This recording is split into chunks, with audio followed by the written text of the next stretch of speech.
Em Rusciano and Michael Lucas. Oh my God, I can't wait. It's happening. It's happening. This is Emsolation. The internet lost its collective mind. She is choosing to focus on the one time in history where one of her conspiracy theories actually was correct, except for Trump being elected. What are you saying is erectile dysfunction? Don't know. I'd get on board with that theory. You're in Emsolation. Hello, darlings. Welcome to episode 5 of Emsolation. I am sitting at my kitchen table looking out my deck that I've been working very hard on. I've been sprucing it up because before it was just a barren wasteland of dog pee and poo. And I got some stuff in from Bunnings and I've been planting, and I have a black thumb.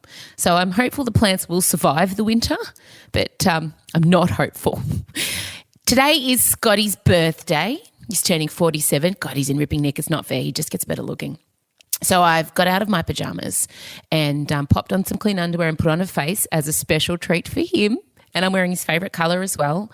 And we're going to have a special dinner tonight. He wanted a bike computer for his birthday. Boring. So that's what's been happening today. It's overcast in Melbourne. I have just had my second coffee and I'm feeling good. I had a rough day yesterday and I think Monday, Tuesday was tough. It's Wednesday now, of course, the day we record, and I'm feeling good. And I want to thank you all for all the messages. I've had thousands of messages, and the one thing I'm getting is, and when I listen, it turns my day around. And that turns my day around reading that. So normally we spend this time together at the start of the podcast, but I wanted to do it a little bit differently today. And in fact, this whole edition of Emsolation is a bit different. It's a bumper edition. Because last Saturday morning, I had a 2-hour conversation with my pal, an incredible stand-up comedian, Wil Anderson. He was recording an ep of his podcast and asked me back for a third time, but who's counting? Me, I'm counting. His podcast is, I can never say it, Wilosophy. Yes, Wilosophy. Oh my God, I can say it. And we talked about everything, really, and this is so often my conversations with Wil, they go this way. We talked about how we're both born hustlers, and by that I mean we both have the ability to pivot and make the best out of a bad situation. We don't rip off little old ladies in the street or sell toothbrushes from, the inside of our stripper trench coats, but I digress. Wil is someone that I feel safe with. I know that he sees exactly who I am and he still loves me for it. I never have to be anyone other than exactly who I am when I'm speaking to him. So I thought, as a treat, I'd play you a little bit of our chat here. I hope you get some peace out of it. Despite all the uncertainty and anxiety I have been feeling about what's been going on in the world, I have found my own little bit of peace, and I've slowed down, and I realised that I needed to. I've been trying to focus on the stuff that's gotten better for me, because if I allow myself to sink into the horror of the situation, I can't get out of bed. So I guess the thing that has improved for me is that I'm less busy and my anxiety levels are going down. And it turns out Wil has had the same thing happen. So you're going to hear both of us now talking about the positive thing that we've taken away from being in isolation. I'm finding great comfort in having time. So not having to finish things by a certain date, because tomorrow I've got 4 jobs on. So I can start something and feel quite calm about putting it down rather than killing myself to finish it, because I can say to myself, I'll just do it tomorrow.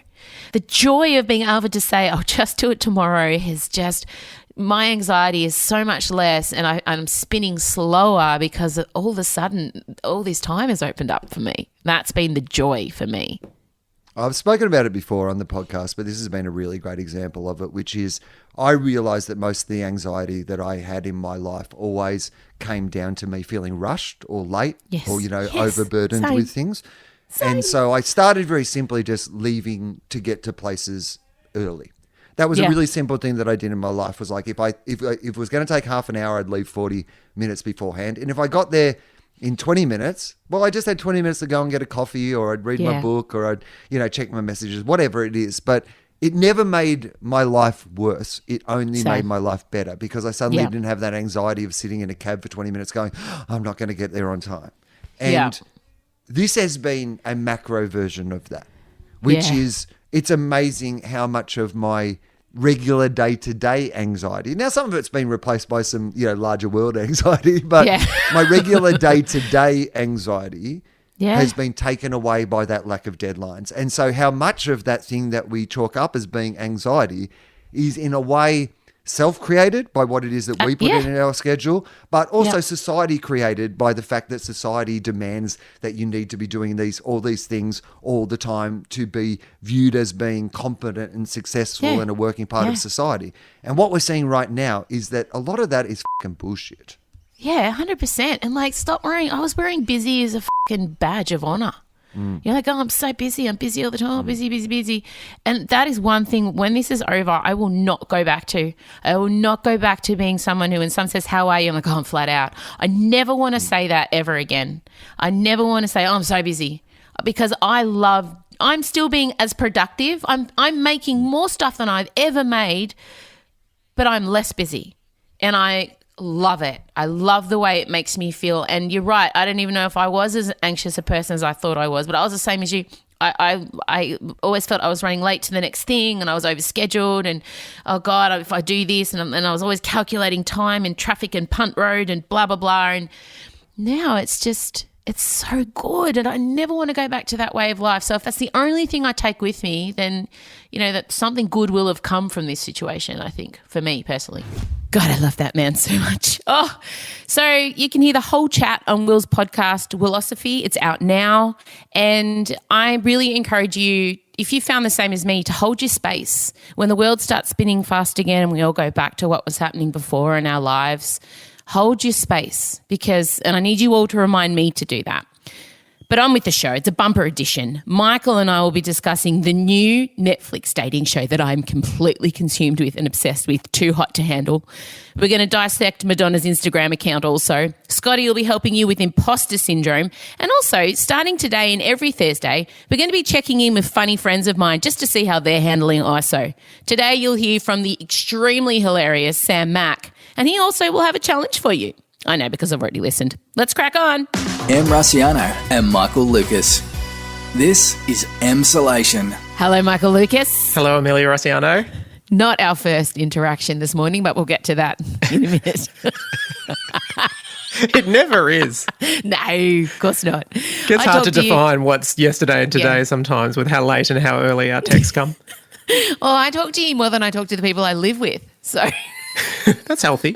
I know. I want to get straight to my current obsession. It's a show that has consumed me. It's on Netflix, and it's called Too Hot to Handle. And basically, to all the Emsolation listeners, if you haven't heard of it, it's 14 horny commitment-phobe singles, one island, a no-sex rule, and a creepy air diffuser called Lana monitoring their every move. Important to say they don't know that it's a no-sex rule until they get there. In fact, they think quite the opposite. They think it's basically the orgy show. They arrive, all of them, thinking, I'm just going to be here and just sex it up every day of summer until I leave with every STI on the book. But it turns out they only have 12 hours of romping, and then no sexual touching, no heavy petting, no sexing, no kissing. They have to learn how to connect on a deep level, guys. This is real, all right? And if they break the rules, they lose prize money, $3,000 a pash, and more for, other indiscretions. 20 grand for bonking. 13 grand for HJs. It really got quite interesting what people were getting fined, and the prize money just kept getting less and less. So easily the trashiest thing Em has ever, and this is really saying something. I wish I could make you feel the full weight of what I say. What's trashier? Look, it starts as trash, but then by the second last episode, which we'll get to, I actually felt like I made my daughters watch the second last episode, and this is... Okay. But stay with me. Right. So first of all, I want to talk about some of my faves. And my very favourite person she was the first person to arrive. Her name's Chloe, and she's a sex party girl. Hi, I'm Chloe. I'm 20 years old. I'm quite ditzy as well, so you've just got to be really patient with me because I'm not the brightest spark in the book. Absolute gold. Also, I think quite genius, if I'm honest. Correct. I really do. Correct. And I think she's underselling herself. I think she's quite a bright spark. And I had a real journey with Chloe, but we'll get to that. Now, the next person who appears, Michael, was also someone that I enjoyed watching. His name is Sharon. What I'm most proud of is my penis. I have this picture, and it's measured next to an air freshener can. I love that he went for air freshener. So many items could have been used, but no, air freshener. Like, he had to walk around his house, he had to stage the photo, and God knows he had to set a self-timer. Do you know how hard it is to take a cock shot on your own? Jesus. I once knew someone who was given a cock shot and it was measured next to a pack of Panadol. I mean, that is really saying something. Also not as impressive. Anyway. Oh, my God. Really? Yes. Oh, my God. And look, the villain of this show, the girl who she actually said these words, I don't care about anyone on the show. I hate everyone and there's nothing wrong with me. I'm perfect. And I kind of respected her, was Haley, the sorority girl. I do mostly go for guys, but if a girl looks just like me, I'm so into that. Blonde hair, big boobs, skinny, all that. I love that in a girl. If a girl looks like me, I'll go for her. I mean, come on. You've got to respect that. Now, Michael, the thing that got me in really early was, when I watch, say, all of Twilight in one day, I'm just waiting for Bella and Edward to get together, to break up, to get back together, to break up, because I just live for the romantic tension and then the release of them finally hooking up. You've been in a relationship for coming on 20 years, so I get it. I get it. You turn to some strange sources, if not the Wiggles, if not Twilight, too hot to handle. But the thing is, you can see they all want each other. So it's kind of a genius concept. This tension, it's like The Nanny and Mr. Sheffield. That was 27 seasons of waiting for them to get together. And what was Grandma Yetta wearing basically was the two highlights for me from The Nanny. So you're like, oh my God. So you just watch because you're just gagging for them to finally be able to touch and kiss. And I really got invested. But I want to talk about, and you haven't seen this episode, the episode that turned this show and turned Chloe into a feminist icon. The whole this is true, okay? They have a female bonding session, Michael. Did you happen to catch I did. No, I did. This is the second last app. Yeah. So I went straight to it on your very sage advice. Well, feel free to describe what you've used. Oh, no, come on. You go. Well, look, it was a female bonding session, yes? Yeah. And the girls arrived and they were greeted by a lovely woman who does these incredible workshops to help women get in touch with their femininity. And the session was called Yoni Puja. And that is and it is a sacred tantric ritual that is thought to have originated in India. And yoni is the Sanskrit word for vulva, and puja means to worship. So it means Vashin worship. So it's been a vulva-heavy year in our entertainment. She first put me onto the Goop series. That's another conversation. And now there's a lot of reality shows about vulvas. And you know what? I'm enjoying them. Anyway, go. Well, I already knew the word yoni because of the Goop egg. Remember when it's speaking of? Remember the yoni egg? Because when I first heard yoni, I was thinking runny egg, like when you have googie eggs. And I'm like, what? Am I putting a googie egg up my joots?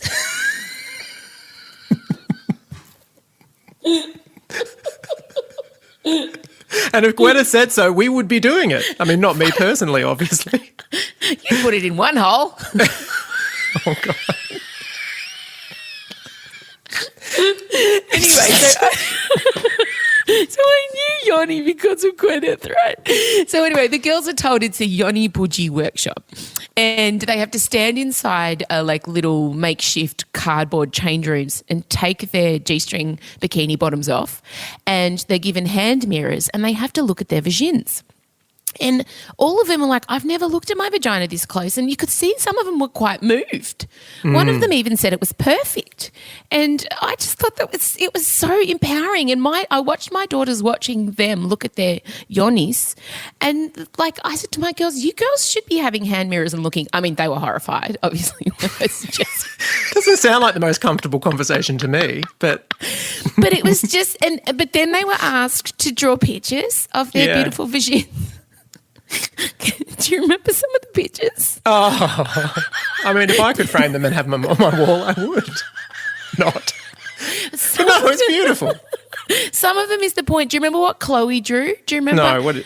Well, Chloe decided that Chloe's the feminist hero, my favourite one, who says she's not the brightest spark in the book, but she is. She actually realised that she's been treating her yoni like trash, basically. Yeah. And she's been allowing too many people access to the yoni. So she drew a butterfly with a condom around it. That's right. She really went on a journey. I was moved to tears. I'm joking, but the fact is, you probably were moved to tears. I was joking. She thought that she felt the way to show that she wanted to protect her yoni was to have a stunning butterfly and around the edge a large condom as the metaphor of protection.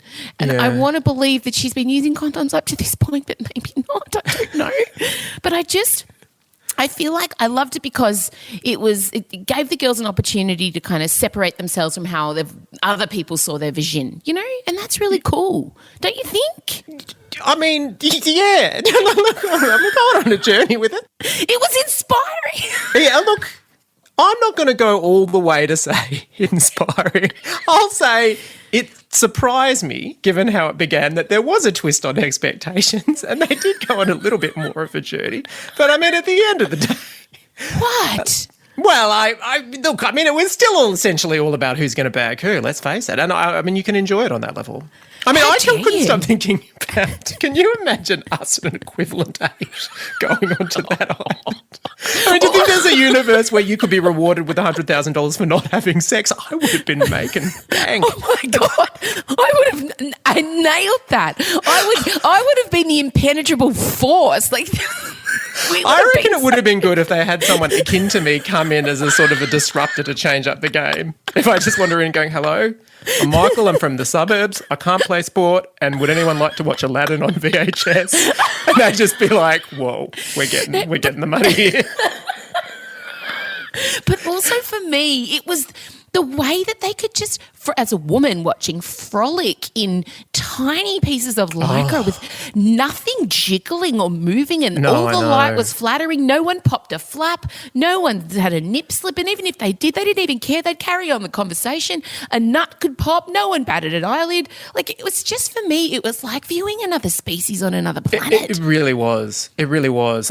There was also Australian representation. Oh, you're obsessed with Harry, aren't well, you? I'm obsessed with him because he's this dude from Queensland. Although weirdly, he's sort of got a bit of a British geezer accent. I don't know what his story is, but he basically gets together with this. I think she's perceived to be the hottest person in the house. Yeah, Francesca. But it sort of feels like he just seems like your little brother's dickhead mate who pissed in the school bags, and they're all falling over themselves about his accent and how hot he is, and then he gets together with this like super insta-conscious Kim Kardashian type, and I just never understood it on any level, but apparently it was true love. He kept telling her it was. Oh my God. Well, they were the only couple to actually, I don't want to ruin it. Okay, I'm not going to spoil it. But I just want to say, you'll start off with this show and you'll hear about the penis air freshener, okay? And then you'll start to wonder, Em, what the hell are you doing? But then by episode 7, when they're uplifting and accepting vulvas, I just feel like this, and the narrator is hilarious, and the creepy narrator. It's basically like they've done the snarky, hilarious recap in the show. And Agreed. What a genius stroke, and also what a good career opportunity for you in later years. I could see you in your retirement. Basically, that's your dream job. Yep, sit at home really with is. a microphone, judging hot people. Oh, speaking of judging hot people, you sent me this morning a nude picture, not of yourself, of Ansel. Very important clarification. Yeah, of Ansel Elgort, who most people would know from The Fault in Our Stars and Baby Driver. I feel like I want to say I'm familiar with your feelings towards said performer. He's very hot. much, and basically it's sort of because he's a great singer and dancer too, as Em has shown to me with various YouTube clips on one of our YouTube binges. And I would say it's almost like if 90s Leonardo DiCaprio was an amazing singer and dancer, imagine the impact of that. And a foot taller.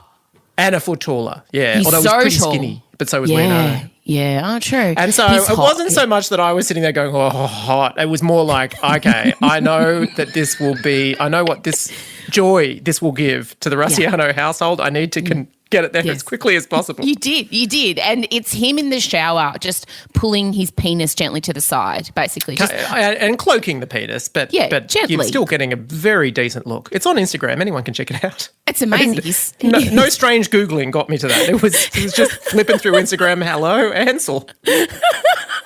And look, you need to also explain. My eldest daughter, Marchella, is a massive Ansel fan. I said to you, send this to Chella. Yeah, and I said no because... But normally you would. You need to explain why. Oh, yeah. So Chella and I... Look, I mean, Em very beautifully calls me her best friend, but what she means is best friend that hasn't come out of her vagina, which is an important distinction.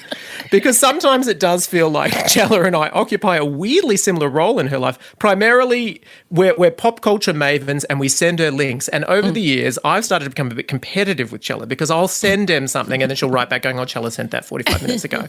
And so it does sometimes feel like the race is on and I get very excited. And if I'm successful in finding something that Chella somehow in her incredible surveillance hasn't seen, then generally I'll celebrate by sending it to Chella and just knowing the bliss of saying, yeah, you little...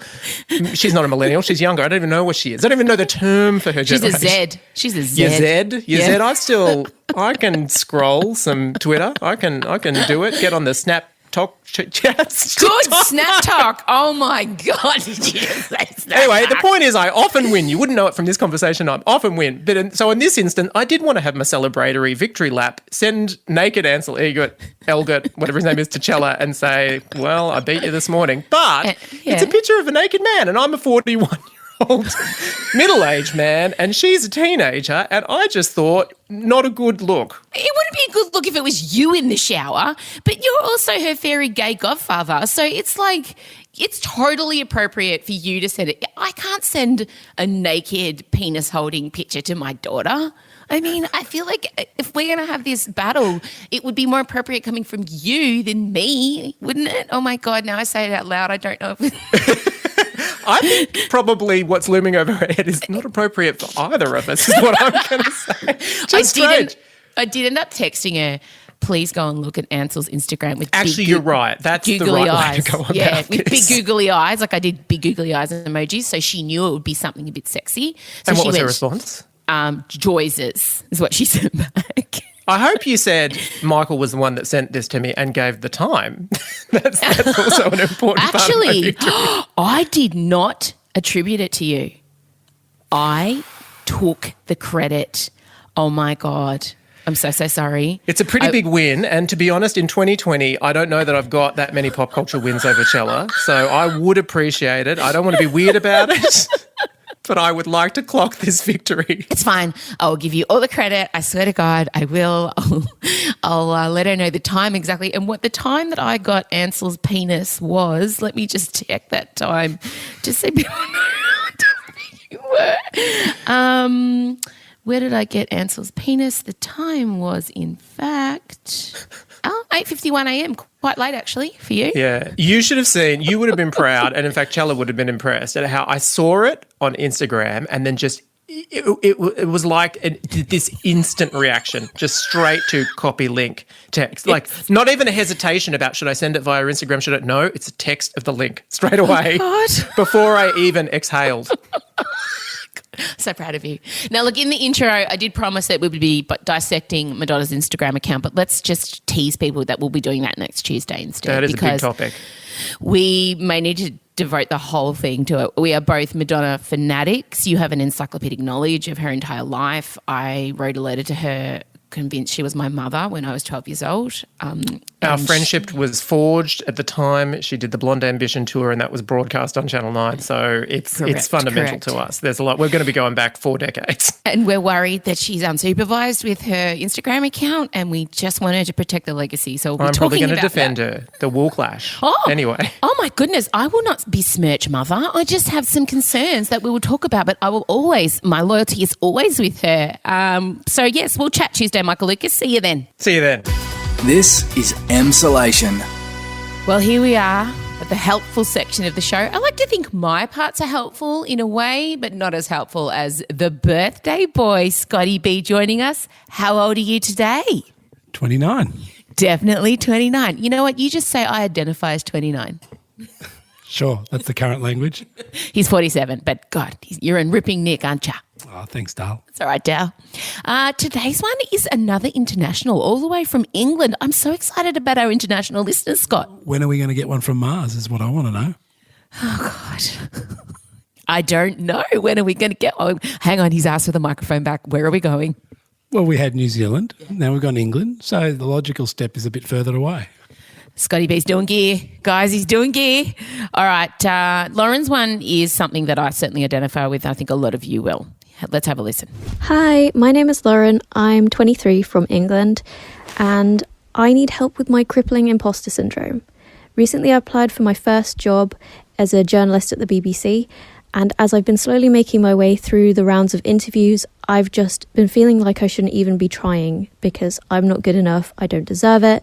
There are other people who are applying who are more worthy than me, who would be better reporters, and it's literally crippling me. It is all I can think about, and I'm scared that I won't get the job because of it. Please help. First of all, love her voice. It reminds me of Peppa Pig. Peppa Pig. I heard this, Scotty, and felt this deeply in my soul and bones because I feel like I've been faking it till I make it my entire career. So first of all, what is imposter syndrome? Yeah, well, she started to explain it for us, didn't she? But I guess it's where in our jobs, especially where this applies, where we feel there's a gap between our abilities and worthiness for the position and what the job deserves. So having doubts when you take on any project or any job is normal, but this goes further than that. We sort of personalise those doubts and those gaps that we perceive, and we're concerned that people are going to find out that we're not competent, we're not capable, we can't do the job, we shouldn't have been given the job, and we're really being concerned with being exposed as a fraud. So there's also, I think there's that element of potential, like, okay, the shame that would come with that. So some sort of deep emotional concerns. Well, you heard that. She said that out loud. There's other people better than me, but she doesn't know that for sure. But she's assuming that she's not good enough without even knowing the facts. So when people are listening and they're not sure, I mean, I think people would have heard her and just gone, oh my God, I do that. But how does this kind of show up? Yeah, so you heard her creating that list. I'm not good enough, other people are better than me. So we start to create a list about the reasons why we're not worthy for the job and not capable to do the job. And then that starts to create fear and doubts. And then what tends to happen then is we then, as a symptom of that, we create these covering behaviours. And what some of the research has done is they've classified this type of imposter syndrome into various behaviours that goes with it. So there's the perfectionist. You become the perfectionist. You become the superwoman or the superman, or you start to really leverage the natural genius, or you become the soloist. So where you're doing everything on your own, or you become the expert. And that they're all good qualities, but at the same time, they're being done to cover up your concern about not being exposed. So how can we help her feel worthy of the job she's applying for? Because I feel like if you walk into a job interview, you want to have the air of someone who's like, man, should be here. I'm almost too good for this job. How do we help her overcome it? Well, based on that question, I'd be doing two things. I would be listing the reasons why you are capable of doing the job and do deserve the job, the things that you've got. And then the other thing is talking to other people about, do they ever get those feelings? How do they handle it? I love that. A problem shared is a problem halved. But what I'm interested in also is, just say she walks in for the job interview and she starts hearing herself and the words start coming into her head in the moment. She's in the moment, I'm not good enough. Or even let's say she gets the job and she's in a meeting and it starts plaguing her. What can you do to pivot out of that mindset? If you had the luxury, you'd be calling time out, so you might be excusing yourself from the room. Or I would say she's a woman in media. She does not have that luxury. She'll probably be in a boardroom full of men. Okay, so if you want the ability to do it in the moment, you're going to have to train it before the moment, all right? And when I say train it, it's practicing recognising, okay, when I feel these feelings, these doubt and the self-talk and all those concerns, and how does that feel in my body? How does that overcome me? And then practicing going from that, maneuvering from that to a different way. So when I do get these feelings, how do I want to be? What sort of self-talk do I want to have? What sort of language and words would I be using in conversation with others? How would I be sitting? How would I be standing? So you're almost pulling on a different identity, the identity that you want to have when you reach those challenge points. I like that. So you become your ideal you. Yes. You fake it till you make it. Yeah, exactly. And the faking is that initially it doesn't feel like you, but guess what happens? If the more you practice it, bang, it becomes real and becomes you. Bang. I love that. Bang. Well, you've done it. I mean, I feel like I can apply all of these things. Is there anything else you wish to add to our young, intrepid reporter? Yeah, a couple of little things. Sharing this with people that you trust, and it might be peers at work or personal friends. Sharing it with people, discussing it, seeing how they deal with it, blah, blah, blah. That's really helpful. Problem shared, problem halved. And the other thing is remembering. So when you perceive a job to be a really good opportunity, you might start to frame up, oh, God, this job has to be so amazing and therefore I'm not good enough. But remember, no one began any opportunity or any good job. No one began complete. Every leader, every person in a position has always got strengths and weaknesses. The ones that can deal with it well leverage their strengths and they have a plan for their so-called weaknesses. So that's really important to notice. So they still get the feelings of doubt, but then they quickly are able to redirect themselves to go, okay, how do I want to be? And therefore, what do I do now? What's next for me? Rather than worrying about all the things they don't want. But it's also okay to say, hey, I'm not quite sure about this certain thing, so I'm going to call in someone else and ask them. I think a great leader also knows how to delegate and also knows to surround themselves with people who have skills they don't. So don't be afraid to admit you don't know something. That doesn't mean that you're completely hopeless. No, it means you're intelligent to problem solve. Yeah. So I'm also just identifying as a 29-year-old performance coach right now. Thank you so much for that, Mr. Barrow. Happy birthday. Thanks, Emmy. You're welcome.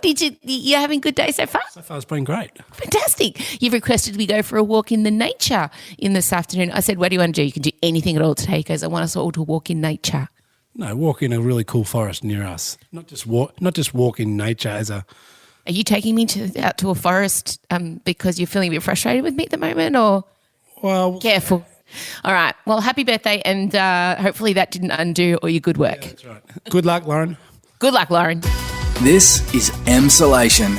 Okay, guys, well, coming up next, oh my goodness, so exciting. Scotty's not the end. We've got more bonus content for you. On Thursdays, as I said, we're going to be chatting with funny mates of mine, and today is no exception. He's someone I did radio with in Perth. He's a cracker. He's the only person I know who puts in as much effort into everything as I do. Let's hear from the wonderful Sam Mack.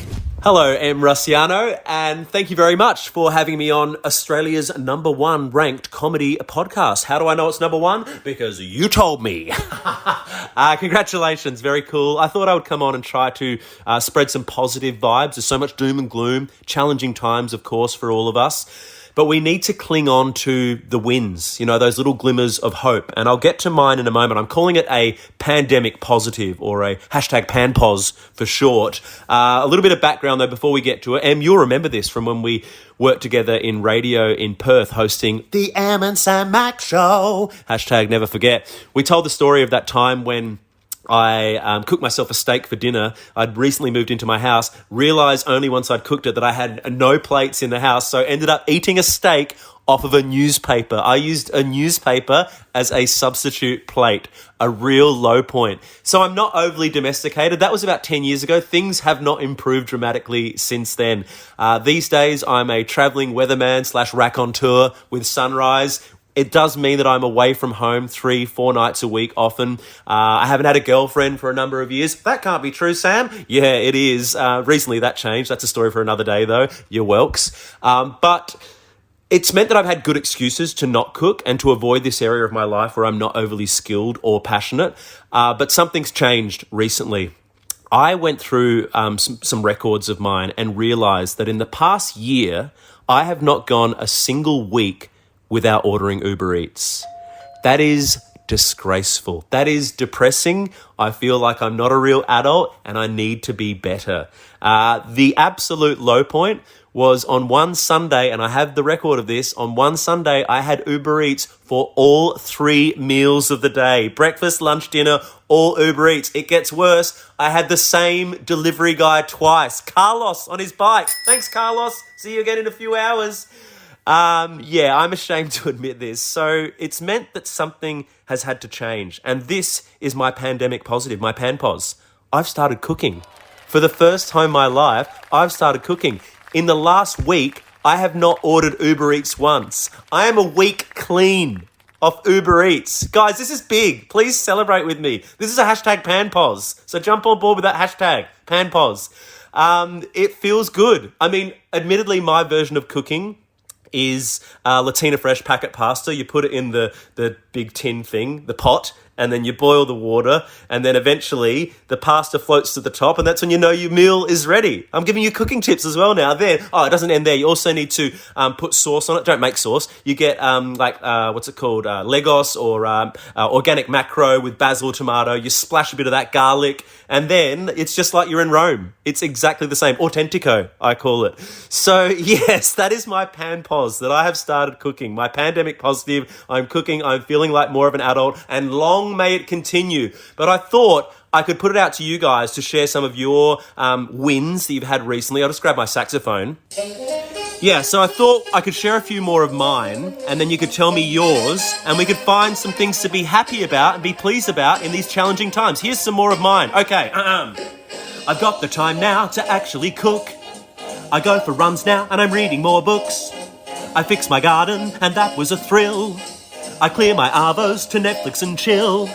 And I'm confident now to finally reveal that Carol Baskin killed her husband. Yeah, okay, it took a little turn at the end, but they're the positives I've found from my time in ISO so far. I want to put it out to you guys. Pandemic positive. What have you got? Hashtag panpos. Over to you, Em. Sam Mack, what a guy. And get on board with that, guys. Hashtag panpos. I love that he started his own hashtag. He did a song. He had cooking tips.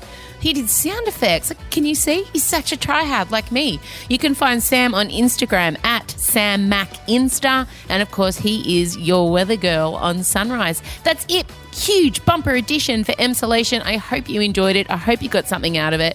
Make sure you've subscribed if you listen to us on iTunes. Leave a review. As always, I recommend 5 stars. And, tell a friend. Bring 10 friends. Whatever. Let's get this thing really successful so I can just retire on podcasts. No one has ever retired on a podcast, by the way. Thanks again, and I'll catch you guys next Tuesday. Have a great weekend.